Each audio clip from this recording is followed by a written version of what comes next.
পালসের দিকে তাকাবো, নেকের দিকে তাকাবো, সাধারণত আমরা দেখি যে নেকের ডান দিকে কিছু একটা নাচানাচি করছে, একটা ড্যান্সিং পালস পাবো আমরা, এবং সেই পালসটা হলো ডাবল পালস।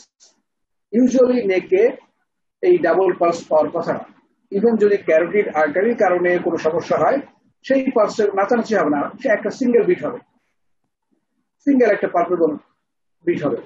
কিন্তু এই যে জুগুলার ভেনাস যে প্রেশার, এটা যদি বেড়ে যায়, এই ক্ষেত্রে পালসটা হবে ডাবল পালস, একটা ড্যান্সিং প্যাটার্ন, যে এই এই এই এই মানে করছে সে, এবং অর্থাৎ এই যে উঠছে নামছে আবার উঠছে নামছে, এইটাকে যারা প্রথম দিকে এটা দেখেছে তারা খুব ভালো অবজারভেশনের মাধ্যমে একটা কাল্পনিক ছবি এঁকেছে।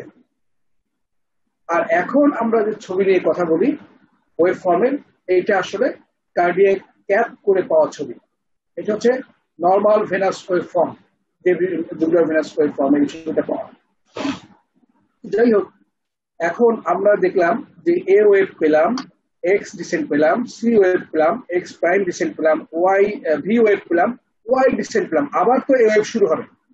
এই যে সাইকেল, এই যে at the end of the Y wave and beginning of the A wave, এইটার মাঝখানের যে অংশটা থাকে, এইটা একটা নাম আছে, এটার নাম হচ্ছে এইচ ওয়েভ। এখানে কিন্তু ওয়েভ গুলো লেখা আছে এইচ ওয়েভ। এইচ ওয়েভের সিগনিফিকেন্স কি? এইচ ওয়েভের সিগনিফিকেন্স হচ্ছে ওই যে আমরা ডায়াস্টাসিস বলি না, স্লো ভেন্টিকুলার ফিলিং, অর্থাৎ আর্লি ফিলিং, এরপরে একটা স্ট্যাটিক ফিলিং, তারপরে স্লো ভেন্টিকুলার ফিলিং, এরপরে হচ্ছে অ্যাক্টিয়াল কন্ট্রাকশন। এই যে স্লো যে ভেন্টিকুলার ফিলিংটা হয়, ডায়াস্টাসিস যেটা, এইটা ইন্ডিকেট করে ডায়াস্টাসিসটা, এইচ ওয়েভ যেটা। এটুকু গেল। এখন যদি আমরা চিন্তা করি, আচ্ছা প্রথমে বলে নেই যে এই জুগুলার ভেনাস ওয়েভ ফর্মে অনেক কিছু আছে, যেগুলো তোমরা যদি ভেনাস ওয়েভ ফর্মটা বুঝতে পারো, তাহলে বাকিগুলো তোমরা নিজেরা পড়ে পড়ে যে কোন কন্ডিশনে কি ওয়েভ ফর্ম কিভাবে হয় করতে পারবা। তো আমি এই জন্য সবচেয়ে বেশি যাচ্ছি যে আমি কি করে আইডেন্টিফাই করবো, ক্লিনিক্যালি আমি কি করে বুঝবো। তো আমি দেখলাম যে নেকে একটা নাচানাচি হচ্ছে, তো এইটা কি এ নাকি ভি ওয়েভ? প্রথম দুটো ওয়েভ আমি পাবো, দুটো ইয়ে, কিন্তু এই উঠছে নামছে, উঠছে নামছে, অর্থাৎ আমরা ভেন্টিকুলার বাইজেমিনি যেমন বলেছি যে একটা নর্মাল ওয়েভ একটা অ্যাবনর্মাল ওয়েভ, এখানেও ঠিক একটা উঠছে একটা নামছে। এই যে নামা ওঠানামার বিষয়টা, এইটা একটা তো হচ্ছে এ ওয়েভ আর একটা হচ্ছে ভি ওয়েভ, আর ডিসেন্ট হচ্ছে X descent Y descent. C আমরা কখনোই এখানে বুঝতে পারবো না, যদি আমরা ক্লিনিক্যালি দেখি আমরা সি ওয়েভ কখনোই বুঝতে পারবো না। আমরা ওঠাটা বুঝবো, নামা বুঝবো, আবার ওঠা বুঝবো, আবার নামা বুঝবো। তাহলে এই যে এ ওয়েভ এবং ভি ওয়েভ, এইটাকে আমরা কি করে আইডেন্টিফাই করবো? আমরা যদি রেডিয়াল পালসে হাত রাখি এবং একই সঙ্গে আমরা জুগুলার ভেনাস ওয়েভের দিকে তাকাই, যখন আমরা রেডিয়াল পালস ফিল করছি, ঠিক তার পরপরে যে ওয়েভটা আমরা পাবো, দিস ইজ ভি ওয়েভ। অর্থাৎ রেডিয়াল পালস ফিল করছি, এর সাথে যে ওয়েভটা পাবো সেটা ভি ওয়েভ। তাহলে ফিল করার আগেরটা হচ্ছে এ ওয়েভ। এইভাবে আমরা এটা আইডেন্টিফাই করতে পারি ক্লিনিক্যালি, এবং এটার নাম আছে, এটার নাম হচ্ছে মুডলিস সাইন। এটা কখনো কখনো প্রশ্ন করতে পারে যে মুডলিস সাইন কি জিনিস। তো তুমি এইটা মাথায় রাখবা যে রেডিয়াল পালসে হাত থেকে ফিল করে যদি আমরা জেভিপি আইডেন্টিফাই করি, এটা হচ্ছে মুডলিস সাইন। এখন আমরা এটা কিভাবে দেখি? আমরা কি সিটিং পজিশনে দেখি না, আমরা কি একদম সুপাইন পজিশনে দেখি না। তাহলে কোন পজিশনে দেখি? আমরা দেখি 45 ডিগ্রি অ্যাঙ্গেল একটা পজিশনে। এই অ্যাঙ্গেলটা কার সঙ্গে? বিছানার সঙ্গে ট্রাঙ্কের অ্যাঙ্গেল, অর্থাৎ ব্যাক থেকে, আবার ব্যাক থেকে শুরু হয়ে যাবে অ্যাঙ্গুলেশনটা, ইনক্লাইনেশনটা, নেক না। আমি চিত্রে শুয়ে আছি, আমি দুটো বালিশ দিয়ে ঘাড়কে উঁচু করলাম, নট দ্যাট। টোটাল ব্যাকটা বেডের থেকে 45 ডিগ্রি ইনক্লাইনেশন হবে, এই অ্যাঙ্গেল আমি নিব। আমি সিটিং পজিশনে কেন নিব না? কারণ সিটিং পজিশন যদি নেই, তাহলে টোটাল ভেনাস কলাম এটা নিচের দিকে নেমে আসবে, তার নিচে নেমে আসবে, আমি পাবো না। আবার যদি আমি একদম চিত হয়ে শুয়ে পড়ি, তাহলে কি হবে? এই টোটাল ভেনাস কলামটা অ্যাঙ্গেল অফ জকে ক্রস করে একদম ইন্টারক্রেনিয়াল প্রেশার ভেনাস যে ফ্লো, তার সঙ্গে এক হয়ে যাবে। সো আমি আইডেন্টিফাই করতে পারবো না আপার লেভেলটা। দ্যাটস ওয়াই 45 ডিগ্রি অ্যাঙ্গেলটাকে বেছে নেওয়া হয়েছে, যে অ্যাঙ্গেলে একদম নিচেও যাবে না, একদম উপরেও যাবে না। সো এই লেভেলে আমরা আপার লিমিটটা পাবো। এই জন্য হচ্ছে আমরা 45 ডিগ্রি ইনক্লাইনেশনে আমরা এটা করি। এর সাথে আর একটা জিনিস লাগবে যে হেডটাকে স্লাইডলি লেফটে টার্ন করে দেওয়া। তাহলে কি হবে, আমরা সাধারণত কোথায় দেখি এটা,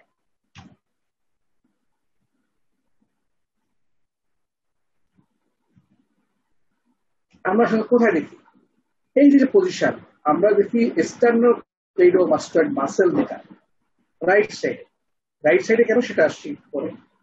রাইট সাইডে স্টার্নোক্লেইডোমাস্টয়েড মাসেল যেটা এর ক্লাভিকুলার এন্ড এবং ম্যানুব্রিয়াম এন্ড, ম্যানুব্রিয়াম স্টার্নিয়াম, এই দুটো এন্ডের ঠিক মাঝখানে হচ্ছে ইন্টারনাল জুগুলার ভেইনের অবস্থান। এই জায়গাটায় যদি একটু হেডকে আমরা টার্ন করি লেফটে, তাহলে এই জায়গাটা পরিষ্কার হয় এবং একটা রিল্যাক্স কন্ডিশন তৈরি হয়।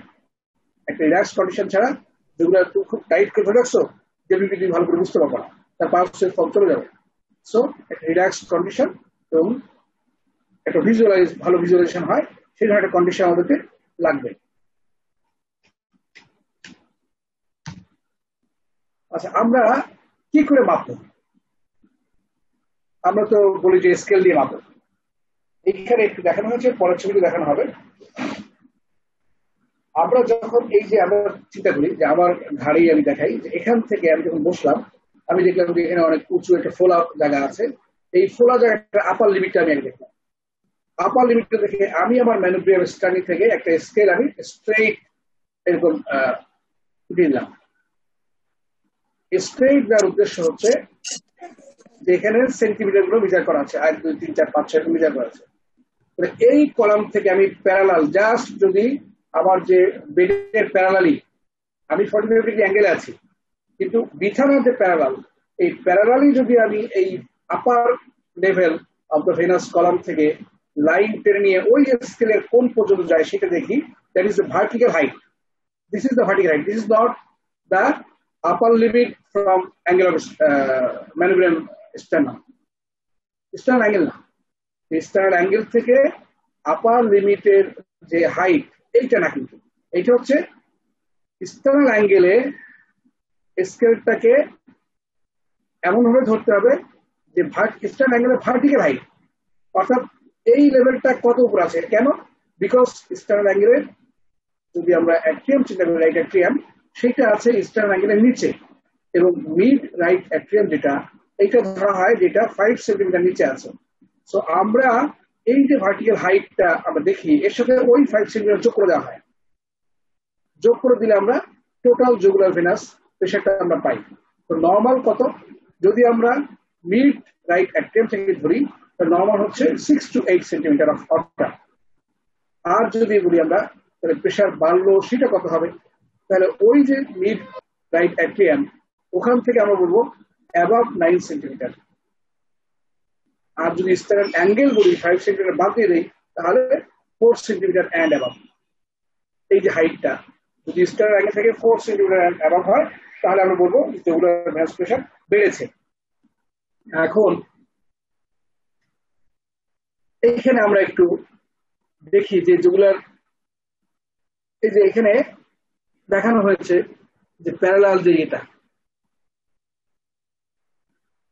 একটা স্কেল, এটা একটা স্কেল, এটা হলো মিড রাইট অ্যাট্রিয়াম, এটা হার্ট, মিড রাইট অ্যাট্রিয়াম। এখান থেকে এই ম্যানুব্রিয়াম স্টার্নাল অ্যাঙ্গেল যেটা, এর দূরত্ব হচ্ছে 5 সেন্টিমিটার। এবং তারপরে আমরা এই যে ভেনাস কলাম আপার লিমিট, এখান থেকে একটা স্ট্রেট প্যারালাল লাইন টানলাম স্টার্নাল অ্যাঙ্গেল বরাবর, অথবা যেটা বিছানার প্যারালি হবে সেটা 3 সেন্টিমিটার। তাহলে আলটিমেটলি হলো মেজারমেন্ট এখানে নেওয়া হয় যে দিস ভার্টিক্যাল হাইট। আচ্ছা, আমরা একটু দেখি এখানে, ওই যে আমরা বলেছিলাম যে এই যে এইচ ওয়েভ কোনটা, এই যে এইটা হচ্ছে এ, তারপর সি, তারপর এক্স ডিসেন্ট, তারপর ভি, তারপর ওয়াই, এই যে ওয়াই শেষ এবং এই যে একটু ছোট্ট জায়গা, দিস ইজ এইচ ওয়েভ। এখান থেকে আবার শুরু হলো এ ওয়েভ। এখন এই যে ওয়েভ ফর্ম গুলো, এইটাও কিন্তু দেখো যে এ ওয়েভ এবং C wave X descent, A wave correspond করে এস অন অর্থাৎ ফার্স্ট হার্ট সাউন্ডকে, সি ওয়েভ এবং এক্স ডিসেন্ট এটা জাস্ট ফলো করে এস অনকে। একইভাবে ভি ওয়েভ করসপন্ড করে এস টু কে এবং ওয়াই ওয়েভ ফলো করে এস টু কে। অর্থাৎ কোইনসাইড করে এস অনেক সাথে।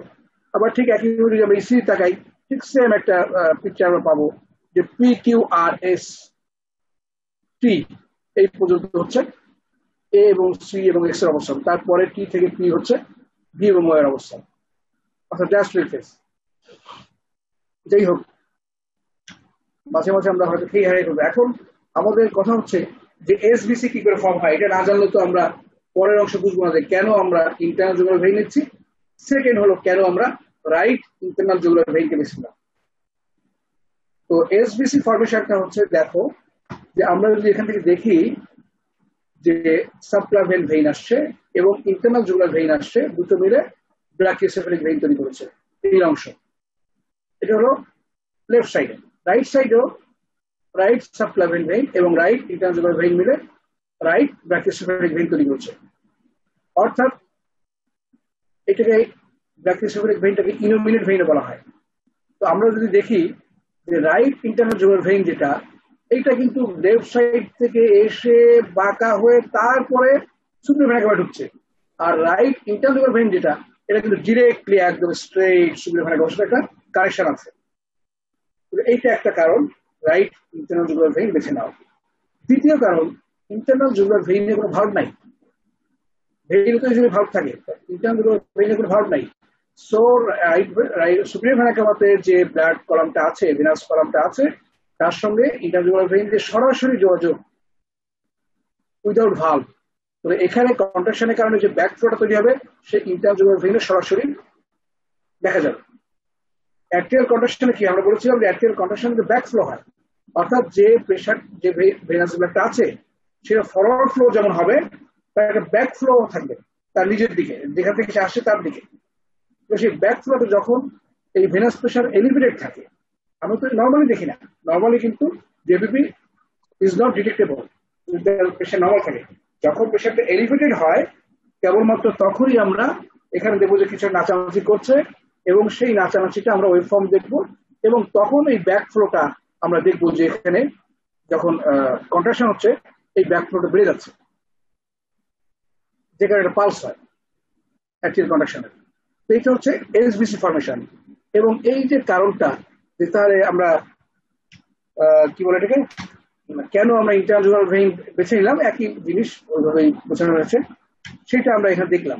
এটা আমরা আগেই দেখেছি যে আমরা কেন পেশেন্ট পজিশনটাকে কিভাবে করি। এই যে ছবি দেখা যাচ্ছে, একটু জিনিস আমরা দেখি যে এখানে এই যে ফোলা অংশটা দেখা যায়, ফোলা অংশটা যেটা অ্যারো দিয়ে দেখানো হয়েছে, আবার এইটা একটা ফোলা অংশ।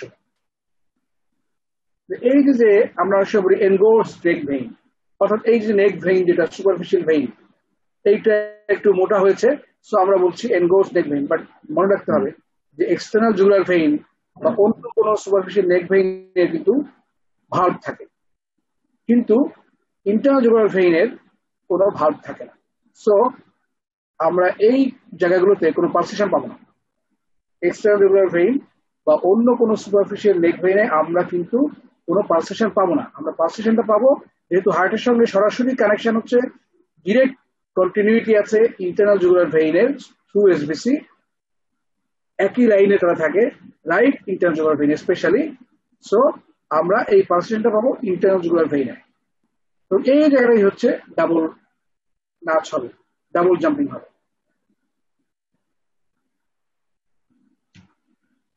আচ্ছা, এইটা একটা আমরা আগে এটার নাম ছিল, কখনো কখনো আমরা বলি যে হেপাটো জুগুলার রিফ্লেক্স আছে কিনা।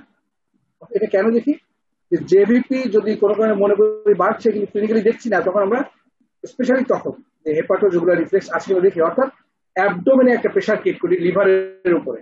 এখন লিভার নিজেই তো হচ্ছে তোমার, আমরা যে সাবকোস্টাল বলে কোস্টাল যে মার্জিন, এই কোস্টাল মার্জিন লিভার বর্ণ হলে তো এটাও ফিল করা যায় না, তাই না? লিভারের উপরে আমরা কি করে চাপ প্রয়োগ করবো, খুব পারবো না। সো আলটিমেটলি চাপটা হচ্ছে সাবকোস্টাল রিজিয়নে বা হাইপোকন্ড্রিয়াক, বলা হয় হাইপোকন্ড্রিয়াক, রাইট হাইপোকন্ড্রিয়াক রিজিয়নে অ্যাবডোমেনের উপর প্রেশার দেওয়া। সো এখন টার্মিনোলজি চেঞ্জ হয়েছে, এখন টার্মিনোলজি হচ্ছে অ্যাবডোমিনো জুগুলার রিফ্লেক্স, যেটা আগে হেপাটো জুগুলার রিফ্লেক্স বলা হতো। সো এটা জাস্ট ছবিটা দেখানো যে আমরা কিভাবে সেটা করি। প্রেশার দিলে উপরের দিকে জেভিপি আমরা দেখবো যে ভেনাস প্রেশারটা বেড়ে গেছে। এখন এই ভেনাস প্রেশার বাড়ার কারণটা কি? নিশ্চয়ই কারণ আছে। কারণ হচ্ছে যে এই প্রেশারটা দিলে লিভারের যে নিজস্ব ভেনাস রিটার্নটা আছে সেই রিটার্নটা বাধাপ্রাপ্ত হয়। বাধাপ্রাপ্ত হলে ওইটাও আলটিমেটলি আইভিসি বা আইভিসি দিয়ে রাইট ঢুকে যায়। এই ঢুকে যাওয়ার কারণে ওই ভেনাস যে ইনক্রিমেন্ট ভেনাস কি বলে কালেকশনের, যার কারণে রাইট এটের প্রেশারটা বেড়ে যায়। আচ্ছা, আমরা একটু জেভিপি কোন কোন ক্ষেত্রে রাইজ করে একটু দেখি। যে নর্মালি তো আমরা আগে বলেছি যে 6 to 8 সেন্টিমিটার অফ ওয়াটার, আর এলিভেটেড হচ্ছে আবার 9 সেন্টিমিটার। আচ্ছা, একটা জিনিস হচ্ছে যদি আমরা মিলিমিটার মার্কারি বলি তাহলে কি হবে? এটা হচ্ছে centimetre of water. Millimetre of mercury যদি বলি তাহলে এই লেভেলটা হবে অ্যাবাভ 7 মিলিমিটার অফ মার্কারি। এখন এই যে মিলিমিটার অফ মার্কারি কনভার্সন কিভাবে হবে? সূত্রটা হচ্ছে 1.3 centimeter of water or blood equals 1 millimeter of mercury. বোঝা গেল? 1.3 centimeter of water or blood equals 1 millimeter mercury. So এইভাবে আমরা কনভার্ট করতে পারি। তাহলে আমরা জেভিপি তো আমরা বলছি যে রেইজড অবস্থায় যদি ফল করেছে অর্থাৎ জেভিপি কম, সেটা হবে হাইপোভোলিমিয়া যদি হয়, ভলিউম কম তার ক্ষেত্রে। আর রাইজ করে কোথায়? তাহলে কতগুলো ক্লিনিক্যাল কন্ডিশন আছে, সেগুলো হচ্ছে constructive pericarditis, pericardial effusion large হয় বা টেম্পোরাল হয়, যদি পালমোনারি হাইপারটেনশন ডেভেলপ করে, রাইট বা লেফট হার্ট ফেলিয়ার যদি হয়, সুপিরিয়র ভেনাকুলার অবস্ট্রাকশন হয় এবং স্পেসিফিক্যালি এই ক্ষেত্রগুলোতে এটা বাড়বে। সেটা আমরা আস্তে আস্তে এরপরে আমরা যাবো আসলে কোন ক্ষেত্রে কি হয়। আমরা ছবি দেখে নিই। আমরা যদি অবশ্যই বলি না যে একটা ক্যানন এ ওয়েভ অথবা লার্জ এ ওয়েভ বা এলিভেটেড ওয়েভ যেভাবে বলি, তাহলে এলিভেটেড ওয়েভটা নর্মাল হিসেবে হচ্ছে, নর্মালটা কেমন ছিল? নর্মালটা একটু স্লোলি উঠেছে, স্লোলি নেমেছে, একটা ইয়ে ছিল, পিকটা একটু স্লো হিসাবে ছিল। এখানে দেখো পিকটা কিন্তু টির মতো, দলটি টেন্টেড টি যেমন বলি, যে এখানে পিকটা টির মতো হয়ে গেছে, অর্থাৎ সাডেনলি উঠেছে, সাডেনলি সে নেমেছে। এই যে এই ধরনের একটা, এবং ভিড় থেকে অনেক বড়। নর্মালি কিন্তু এ এবং ভি ওয়েভের হাইট খুব বড় না, যেখানে ভিড় থেকে অনেক উঁচুতে অবস্থান করছে অ্যাম্পলিটিউডটা। সো এইটা হচ্ছে একটা এলিভেটেড এ ওয়েভ। আবার আমরা ক্যানন এ ওয়েভ যেটা বলি, this is the cannon A wave picture. এটা হচ্ছে যে এটা ইরেগুলার, ইউজুয়ালি কমপ্লিট হার্ট ব্লকে আমরা এটা পাই ক্যানন এ ওয়েভ। তো নর্মালি দেখা যাচ্ছে যে এ সি ভি আছে, এরপর হঠাৎ করে একটা বিশাল এ ওয়েভ তৈরি হয়ে গেল, this is cannon A wave. ঠিক আছে, এরকম। এখন আরো একটা ওয়েভ ফর্ম যে আমরা যে নর্মালি হচ্ছে এরকম টেম্পোরাল এবং কনস্ট্রাকটিভ পেরিকার্ডাইটিস, তার ফিগারটা কেমন হয় খেয়াল করো। যে টেম্পোরাল যখন থাকে ওয়েভ তার মতোই আছে, এক্স ডিসেন্ট তার মতো, ভি ওয়েভও তার মতো আছে, বাট ওয়াই ডিসেন্টটা কিন্তু একটু স্টিপার না হয়ে স্লো হয়ে গেছে। কেন?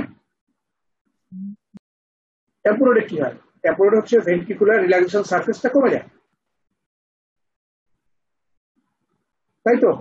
যখন রিল্যাক্সেশন সারফেসটা কমে যাবে তখন কিন্তু এই যে ভেন্ট্রিকুলার ফিলিং যেটা স্লো হয়ে যাবে, অর্থাৎ অ্যাক্টিভ ফিলিং তো হলো ভি ওয়েভ তৈরি করে, যে ভেন্ট্রিকুলার ফিলিং যেটা সেটা স্লো হওয়ার কারণে, অর্থাৎ চারপাশ থেকে আবার ভেন্ট্রিকলকে প্রেশার দিয়ে রাখছে, তো ভেন্ট্রিকলকে এক্সপান্ড করতে দিচ্ছে না। এইটা হচ্ছে এক ধরনের কথা। আবার কনস্ট্রাকটিভ পেরিকার্ডিয়াম উল্টা, যে ও চাপ তৈরি করে রেখেছে, এটা হচ্ছে ফিক্সড পেরিকার্ডিয়াম হয়ে গেছে, তার রিল্যাক্স হওয়ার সুযোগ নাই, কিন্তু সে কিন্তু প্রেশার ক্রিয়েট করে রাখছে না। এখানে একটা ফিক্সড টিনের কি বলে ইলাস্টিসিটি লস করে গেছে পেরিকার্ডিটিস যদি হয়, টিনের বাক্স। সো এইখানে তোমার ওয়াইটা খুব শার্পলি নেমে গেছে, এখানে ওয়াই ওয়েভটা খুব স্লো তৈরি হয়েছে। এটা হচ্ছে একটা ডিফারেন্স যে কেন হয়। আচ্ছা, আমরা থ্যাঙ্কস দেওয়ার আগে আমরা একটু অন্য আলোচনাগুলো আমি করি। আমি জাস্ট একটা জিনিস দেখে আলোচনা করি, ঠিক আছে? তোমরাও জানো, ভুল যাতে না হয় দেখে আলোচনা। একটা হচ্ছে আমরা যদি একটু ওয়েভ ফর্মের কথা বলি,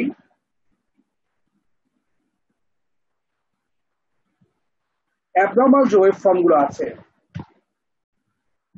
দেখো একটা প্রমিনেন্ট ওয়েভ ফর্ম বা একটা এলিভেটেড বা জায়ান্ট এ ওয়েভ আমরা বলি, অনেক সময় লার্জ এ ওয়েভ বলি। ক্যাননের সাথে এই জায়ান্ট, লার্জ এবং প্রমিনেন্ট এ ওয়েভের ডিফারেন্স হচ্ছে ক্যাননটা ক্যানন আর এরা সব বড়। এই আর ক্যাননটা হচ্ছে বড় থেকেও বড়, কামানের মতো এরকম, বন্দুক থেকেও বড়।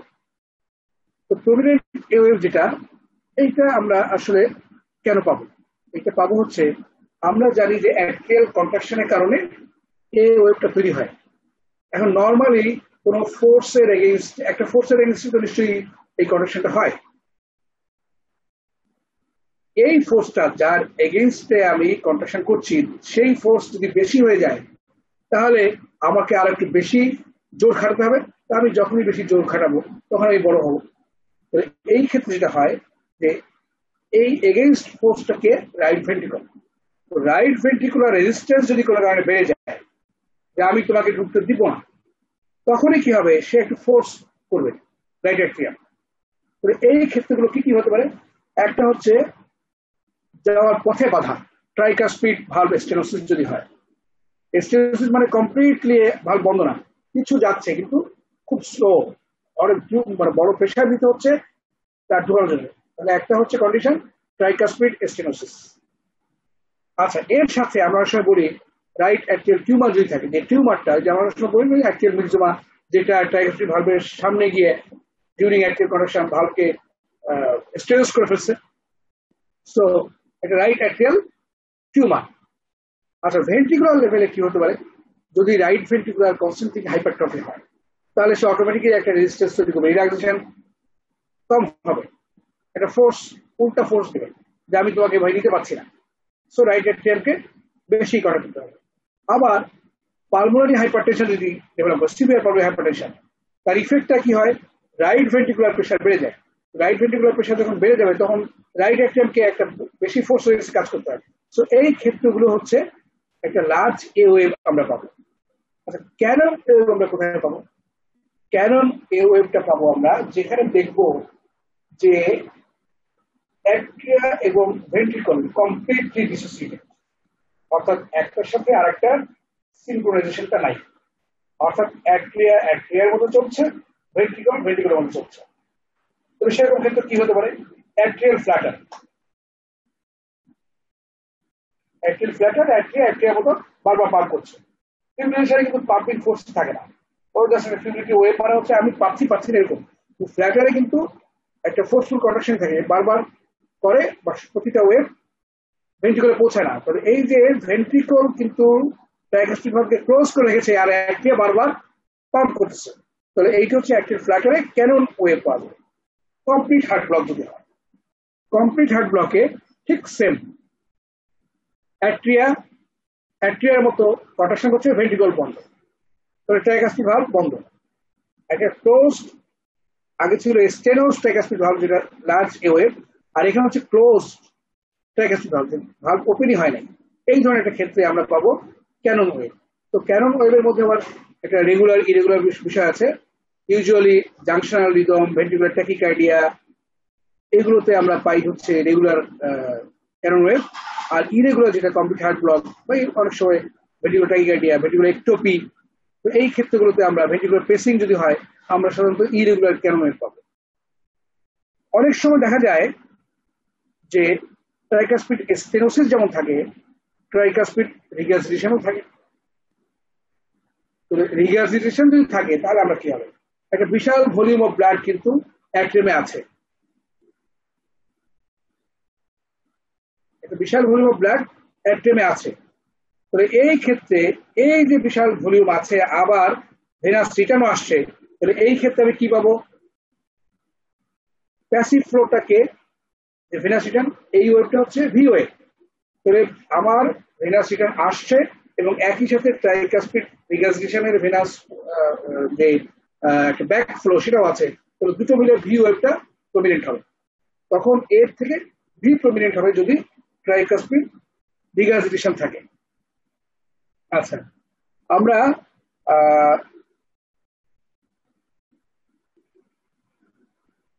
এবং যখন ট্রাইকাসপিড রিগার্জিটেশন থাকে তখন দেখা যায় যে অনেক সময়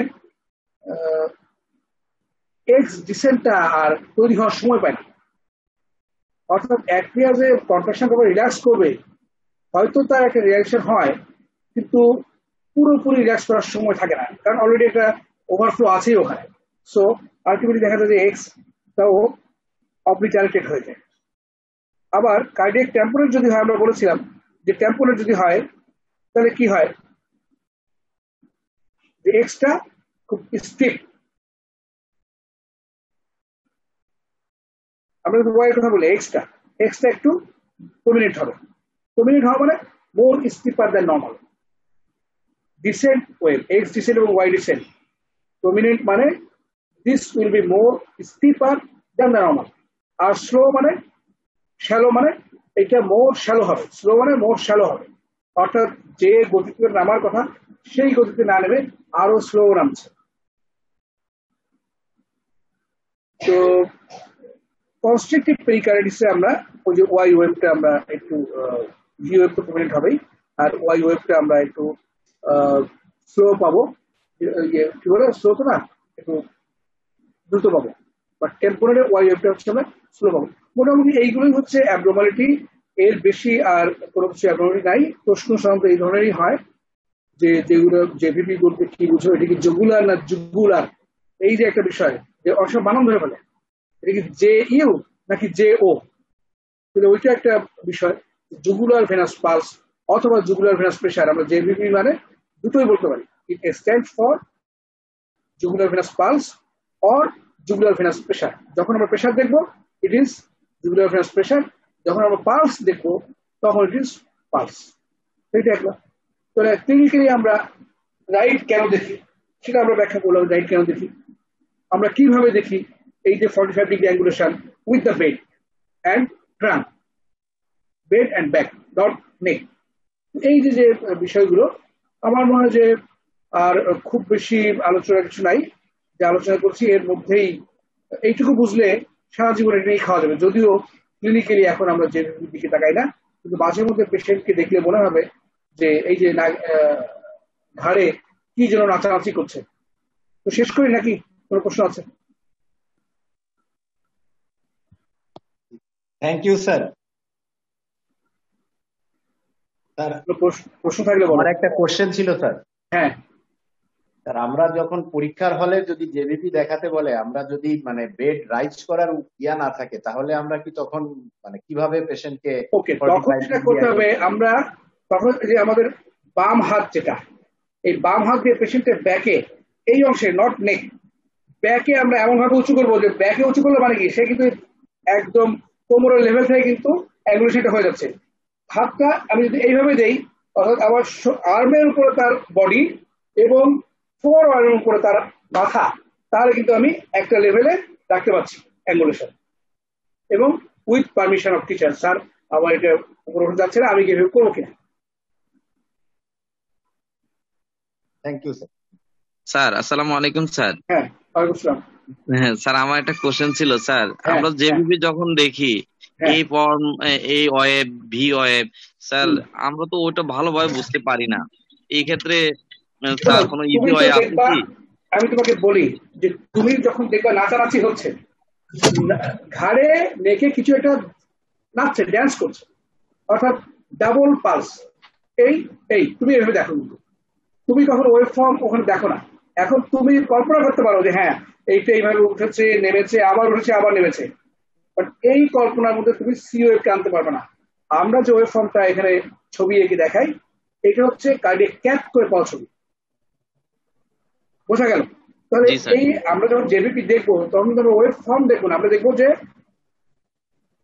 আমি অবশ্য বলেছিলাম যে ভিটা আমরা কিভাবে বুঝবো, এ ওয়েভ এবং ভি ওয়েভ।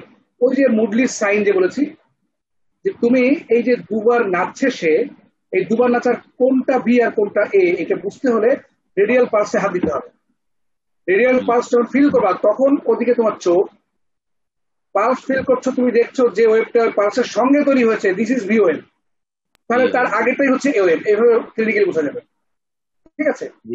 সেকেন্ড হচ্ছে তোমাকে এইটা ক্যারোটিড পালস থেকে আলাদা করতে হবে, যে এটা যে ক্যারোটিড পালস না, সেটা কিভাবে হবে। Number 1 jugular venous pulse double বিটের, ক্যারোটিড ভেনাস পালস সিঙ্গেল বিটের। Number 2 jugular venous pulse palpable না, ক্যারোটিড পালস পালপেবল, অর্থাৎ তুমি যখন দিবা তুমি ফিল করবা যে আর্টারি তোমাকে ধাক্কা দিচ্ছে, বাট ভেনাস কিন্তু ফিলিং হবে না যে সে তোমাকে ধাক্কা দিচ্ছে, সো এটা পালপেবল না। থার্ড হচ্ছে তুমি যখন রেসপিরেশনের সঙ্গে ভেরিয়েশন করবা, দেখবা যে jugular venous pressure respiratory variation হবে, হয় সে বাড়বে না কমবে ক্ষেত্র ভেদে। জি স্যার। ইউজুয়ালি ইন্সপিরেশনের ভেনাস রিটার্ন বাড়ে, তো তাহলে জুগুলার ভেনাস প্রেসার নর্মালি বাড়বে। আর যে ক্ষেত্রে যেমন কনস্টিটিউটিভ পেরিকার্ডিটিস এখানে ভেনাস প্রেসার বাড়ার সিস্টেমই নাই, তাহলে সেক্ষেত্রে ওই যে আমরা বলি কুসমল সাইন, অর্থাৎ যেটা বাড়ার কথা না বেড়ে ইন্সপিরেশন কমে যাচ্ছে, প্যারাডক্সিক্যাল ইনক্রিজ না হয়ে কি বলেন প্যারাডক্সিক্যাল ডিক্রিজ হচ্ছে, এটা হলো কুসমল সাইন যেটা আমরা কনস্টিটিউটিভ পেরিকার্ডিটিসে পাই। তো এই যে যে তুমি দেখবা যে ইন্সপিরেশন বাড়ছে অথবা কমছে, কিন্তু ক্যারোটিড পালসে এই ধরনের কোনো ভেরিয়েশন নাই, সে বাড়বে না কমবে না। জি স্যার। তাহলে এই যে কতগুলো পয়েন্ট, এই পয়েন্ট গুলো দিয়ে হচ্ছে তুমি ক্লিনিক্যালি বলে দিবা this is jugular venous pulse, এবং ওয়েব ফর্ম গুলো হচ্ছে এরকম, একটা এ একটা বি, এইভাবে বোঝা যাবে। জি স্যার। স্যার তার মানে আমরা এ এন্ড ভি এই দুইটাই মোটামুটি বুঝতে পারবো স্যার। এর বাইরে কিছু বুঝতে পারবো না। আর এ যখন নামছে তখন এক্স ডিসেন্ট, বি যখন নামছে ওয়াই ডিসেন্ট, মাঝখানে সি, এটা কোনোভাবেই ক্লিনিক্যালি বোঝা যাবে না। জি স্যার। জি স্যার, থ্যাংক ইউ স্যার। আর কোনো প্রশ্ন? স্যার আসসালামু আলাইকুম। স্যার কেসে যদি স্যার জেভিপি এক্সামিনেশন করতে দেয় স্যার, তাহলে আমরা কি মানে ফুল প্রসিডিউরটা কি sir inspection, then sir cavity আর্টারির সাথে যে differentiation, and then sir pressure measurement, and then sir abdominal jugular reflex সবই কি স্যার করা লাগবে? এখানে যেগুলো আমি টাচ করেছি এগুলো মাথায় থাকলে এর বাইরে কিছু যাওয়ার দরকার নেই। অর্থাৎ আমি যখন এক্সামিনেশনে বলবে যে তুমি জুগুলার ভেনাস প্রেসার কি করে দেখবা, অথবা এই যে দেখো তো ভাই এটা কি আছে, তুমি দেখলে এই আছে, তুমি যখন বলবা যে এটা স্যার জুগুলার ভেনাস পালস, তাহলে তোমাকে আগে ওটা দেখতে হবে, তার মানে ইন্সপেকশন হয়ে গেল। তোমার ইন্সপেকশনের পরে নিশ্চিত হওয়া এটা কি ভেনাস পালস নাকি ক্যারোটিড পালস, তোমাকে পালপেট করতে হবে। পালপেট করে তুমি যখন নিশ্চিত হলা, তাহলে একটা পেশেন্ট পজিশনের একটা বিষয় আসছে। তুমি যখন আগে ইন্সপেকশন করবা, প্রথমে হচ্ছে পেশেন্ট পজিশন করো না, পেশেন্টকে 45 ডিগ্রি অ্যাঙ্গেলে নাও, পেশেন্টের হেডকে লেফট টার্ন করে নাও। এই অবস্থায় তুমি ইন্সপেকশন করলা, পালপেট করলা যে একটা ভেনাস পালস।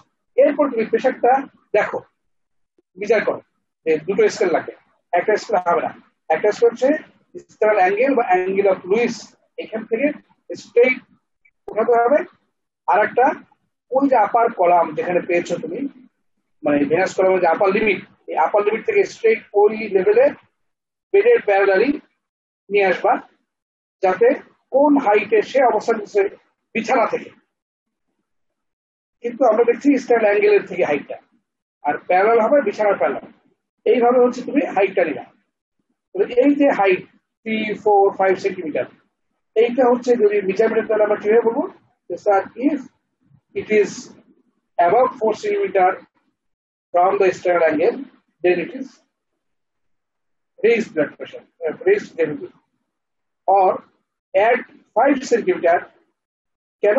Because এই যে sternal angle এর 5 centimeter নিচে অবস্থান করছে mid right atrium, অর্থাৎ right atrium এর mid right atrium দেখা হয়, তো mid right atriumটা 5 centimeter নিচে অবস্থান করে। সো যদি mid right atrium কে আমরা ধরি, তাহলে এই প্রেসারটা হবে 5 plus 4, that is above 9 centimeter, R 6 to 8 centimeter এটা হচ্ছে নর্মাল।